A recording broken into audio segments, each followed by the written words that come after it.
Sırbistan, Belgrad'dan herkese selamlar.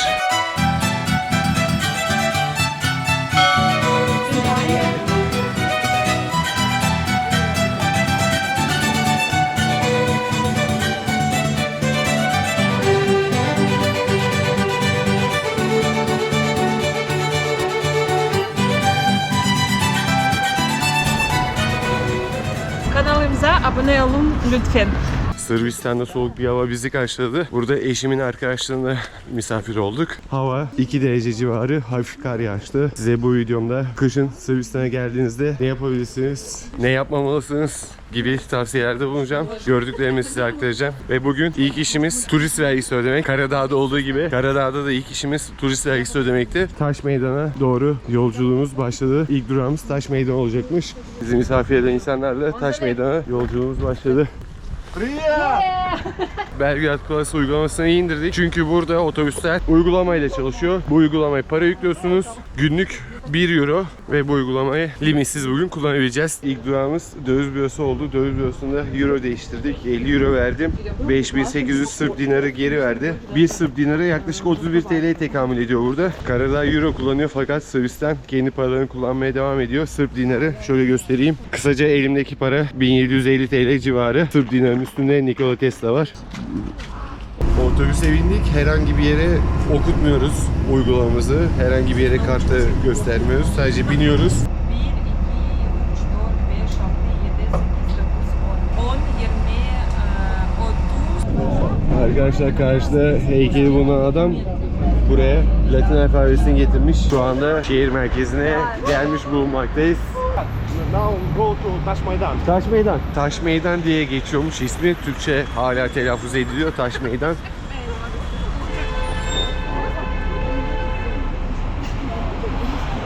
Geldiğim her yerde bir rehberim oluyor Ruslan. 10 aydır eşiyle burada yaşıyor Rus vatandaşı. Ve arkamda gördüğünüz küçük ofise geldik arkadaşlar. İlk durağımız burası oldu. Çünkü turist vergisi yatacağız buraya. Şu an kapalı, numarası yazıyordu üstünde. Ruslan arkadaşımız aradı ve birazdan gelecek. Bu noktanın konumunu açıklama kısmına ekleyeceğim arkadaşlar. Geldiğinizde Belgrad'da kolaylıkla bulabilirsiniz. 20 dakika sonra gelecekmiş. 20 dakika sonra buraya geri döneceğiz.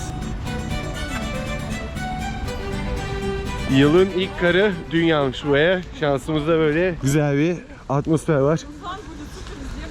Karşımızda Aziz Mark Kilisesi arkadaşlar. 20. yüzyılda inşa edilmiş Sırp Ortodoks Kilisesi. Taş Meydan Park'ın içerisinde. Ve 22 yıl önce NATO'nun Sırbistan'a gönderdiği bombaların anısına çocuk heykeli yapılmış. Sadece biz çocuğuz diyor. Arkamdaki kilisenin tarihçesine baktım arkadaşlar. Ona bakarken de bir yorum gördüm. Ve bizim bir Türk vatandaşımız şey yazmış. Şort giydiği için kiliseden kovulmuş. Ve demiş ki şort giydiğim için beni kovdular buradan. Arkamda kadın ağlıyordu. Papaz onunla ilgilenmedi. Kalktı benim şortuma laf etti demiş. Ve yine bir Türk vatandaşı demiş ki kilisenin içine girerken zorluk çektim. Çünkü bebek arabasıyla giriş mümkün değildi. Bebekli aileleri düşünmemişler diye bir sanki kafeteryaya geliyor. Hanımefendi kiliseye laf etmiş niye engelli rampası yok diye.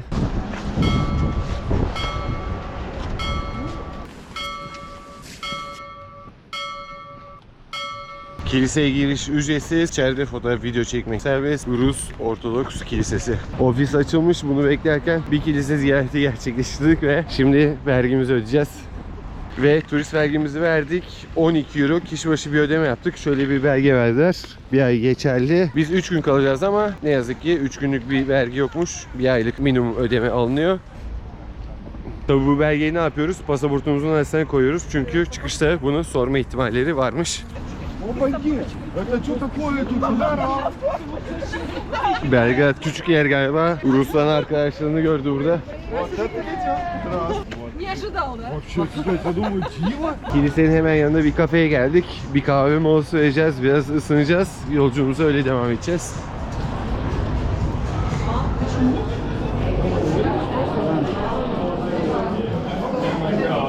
Ve menüyü inceledim şimdi. Böyle bir mekanda arkadaşlar 60-70 liraya kahvenizi içebilirsiniz. 60-70 Türk lirasına. Ülkemizdeki çoğu turistik yerden çok daha uygun fiyatlar burada. Öyle bir lüks bir mekan. Vera nasıl, tatlıyı beğendin mi? Çok güzel. Çok güzel. Malina Cheesecake. 600 Türk liraya yaklaşık 60 TL civarı, 65 TL civarı. Kesinlikle tavsiye ederim. Ve tabi burada Türk kredi kartını çok rahat bir şekilde kullanabiliyorsunuz. Visa kart geçerli. 680 lira kura göre hesaplamıştım. Bankadan baktım 20 TL komisyon almış. Yüksek bir miktar değil. Çok rahat bir şekilde kart kullanabilirsiniz burada. Tabi yeni yıl yaklaşıyor. O yüzden yeni yıl süslemeleri de çoğu mağazada var. Kaleye gidiyoruz arkadaşlar. Taş Meydanı'nın hemen yakınında kale varmış. Orasını ziyaret edeceğiz. Belediye. Biz buna belediye dedik. Tabii ki bu parlamento binası arkadaşlar. Mimarisi ilgi çeken bir bina. 1907 yılında inşasına başlanmış. 1938 yılında tamamlanmış savaşlardan dolayı. Belgrad Ulusal Meclis binası olarak da geçiyor. Здание государственного. Kanalımıza abone olun lütfen. Alexander Vučić, president of Serbia. It's his palace. Karşıdaki bina Sırbistan Cumhurbaşkanı'nın sarayıymış. Hemen karşısında parlamento binası. Tam şehrin göbeğindeyiz şu an. Ve az ileride de bir tane daha müze var. Şurada tarih müzesi var arkadaşlar. Kısıtlı vaktiniz varsa çok da önemli olmayan bir müze diye yorum gördüm Google'dan. Belgrad'ın en pahalı otellerinden biriymiş karşıdaki arkadaşlar. Otel Moskova. Belgrad'ın tam şehir merkezinde lüks bir otel. Burada başkanların çorapları var. Çorapların arkasına baktık nereden gelmiş diye. Made in Turkey arkadaşlar. Alexander Vučić. Yaklaşık 100 TL civarı bir tane hatıra çorabı aldım kendime. Hafta sonu olduğu için Belgrad sokakları kalabalık arkadaşlar. It's a central city. Every time, ha? It's usual. Genelde sokaklar böyle kalabalıkmış. Ve şu anda Belgrad'ın en meşhur caddesine gidiyoruz.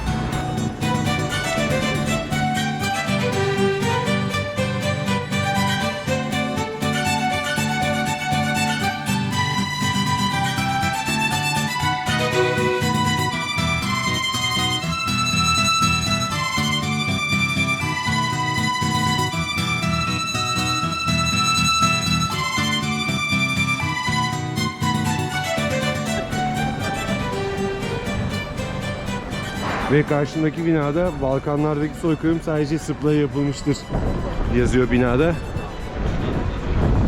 Soykırım anısına yazı yazmışlar.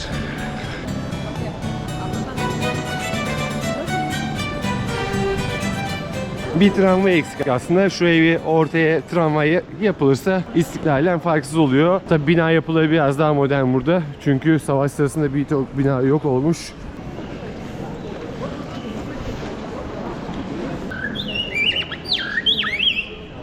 Kneza Mihailia Caddesi. Belgrad'da geldiğinizde mutlaka gezmeniz gereken bir cadde. Tabi yazın burada çok daha güzel olur yürümek. Kışında birçok insan çayını kahvesini almış geziyor burada. I ain't playing, got a weird mind. If you work 8 hours, I'ma work 9. If the shit tastes sour, you should taste mine. I'ma stay in power for a long time. Get up, nah, I ain't a quitter. Toss me the ball, I'm a really big hitter.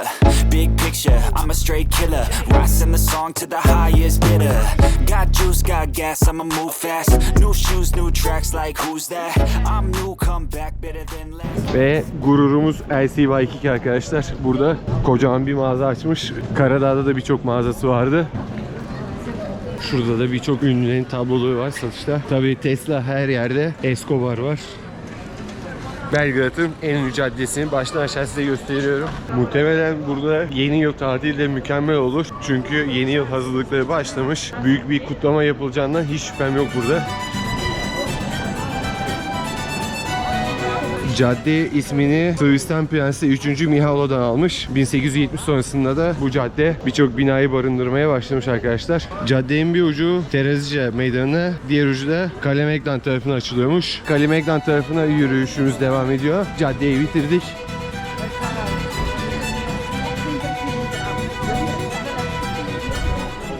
Vereyle gezmemiz devam edecek. Rusya, Karadağ ve Sırbistan 3. ülkemizi beraber geziyoruz. Yazın arkamdaki satranç masasında yaşlı adam oturuyormuş. 2 euroya oyuna katılıyormuşsunuz. Eğer adamı yenerseniz 4 euroya alıyormuşsunuz ama adam bayağı bir güçlüymüş. Öyle bir oyunları varmış burada.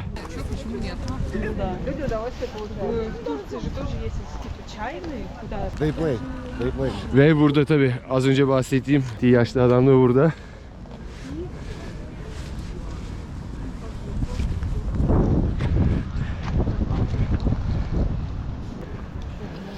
ve şehrin manzarasını izleyebileceğiniz bir alana geldik. Sava Nehri akıyormuş buradan arkadaşlar. Sava Nehri'nin kıyısındayız. Hemen karşıda bir tane heykel var, ona da bakacağız şimdi. 1. Balkan Savaşı ve 1. Dünya Savaşı'nda Sırp zaferlerini anmak için ünlü Sırp heykeltıraş Ivan tarafından tasarlanmış.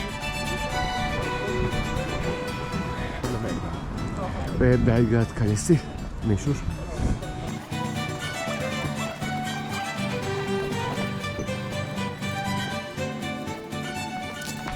Evet, kalenin içine geçiyoruz. Birçok insan bu kapıyı bilmiyormuş fakat Ruslan buranın yerlisi olduğu için hemen bize kapıyı gösterdi ve kalenin içine girdik kolay bir şekilde. Çünkü herhangi bir tabela yok, kaleye buradan gelir şuradan girilir tarzında. Kocaman bir obüs, tank bizi karşıladı burada. Sovyet döneminden kalma bir tank. Hepsinin ayrı bir önemi var Sırbistan tarihinde. Katusha isminde bir kadının simgeliyormuş aynı zamanda bu araç. Bunun da bir şarkısı var arkadaşlar. Про того, чьи письма берегла, про того, которого любила, про того, чьи письма берегла. Ve toplar arkadaşlar. Şehri buradan savunmuşlar. Kalenin manzarasına bakıyoruz. Böyle bir manzarayla karşı karşıya kaldık. Bakın burada nehir turu yapanlar için tekne de var. Kalenin içi çok büyük. Dışına geldik şimdi. Gün batımını izleyeceğiz. Ve günü biteceğiz burada arkadaşlar. Az önce size gösterdiğim Viktor anıtına yaklaştık.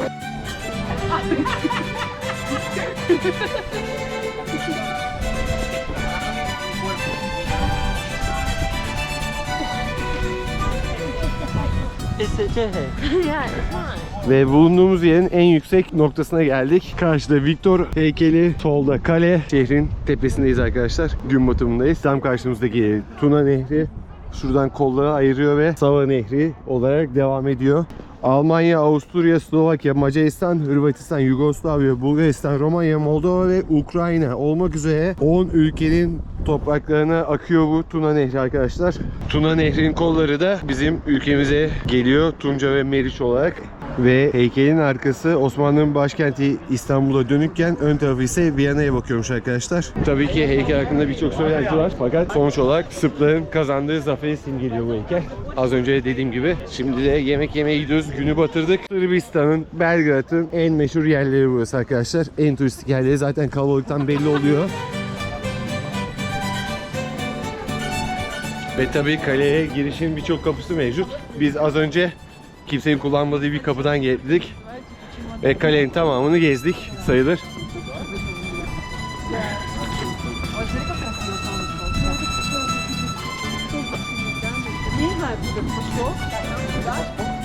Burası Sultan Süleyman gelene kadar fethedilmesi en zor kale olarak geçiyormuş.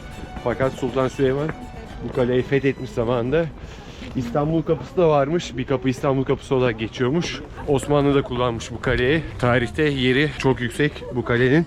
Kaleyi gezdik, gördük, beğendik. Yapanlar Allah razı olsun, böyle turistik yer kazandırmış günümüze.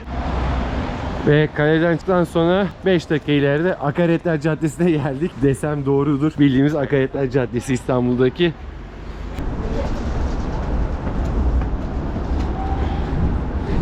Karadağ'dan sonra Sırbistan iyi geldi. Böyle bir 10 yıl iyiliğe gittik bir günde. Bugün gördüğünüz gibi sokaklar dolu dolu, canlı. Zaten bu nüfus da 1 milyonu aşkın. Kış tatili için kesinlikle tavsiye ederim. İlk gündeki görüşüm bu şekilde. Belgrad'da bir günümüz bitti. İkinci günde videomuza devam edeceğiz.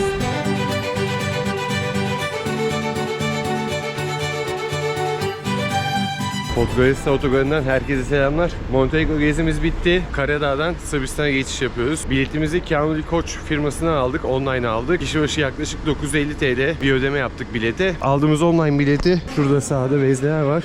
Mail adresini atıyorsunuz biletinizi ve size çıktısını veriyor. Merhaba. Merhaba. Kanalımıza abone olun lütfen. Ve Sırbistan'a gidecek olanlara en önemli bilgi veriyorum. Otobüse binerken görevli dönüş biletimi sordu benim. Eşim Vera, Rus vatandaşı, ona herhangi bir dönüş bileti sormadı. Bana Sırbistan'dan nasıl çıkacağımı sordu ve ben de Sırbistan üzerinden İstanbul'a geçeceğim dönüş biletini gösterdim. Dönüş biletiniz yoksa otobüse almıyorlar sizi. Ve otobüs hareket ettikten 1,5 saat sonra Maçkovaç diye bir yerde mola verdik. İhtiyaç molası, hemen tuvaletin yanında durdu. Tuvalet 50 cent. Şehir merkezinde tuvalet 1 euroydu. Ve şöyle bir durum vardı otogarda. Dönüş bileti sordular arkadaşlar. Sırbistan'dan nasıl döneceksin diye. Fakat Vera Rus vatandaşı eşim. Ona herhangi bir şey sormadılar. Bunun nedenini bilmiyorum. Muhtemelen Türk olduğum için. Başka bir şey aklıma gelmiyor. Ve tabii en önemlisi, bakalım Sırbistan gümrüğünde bizi neler bekliyor, onları da göreceğiz.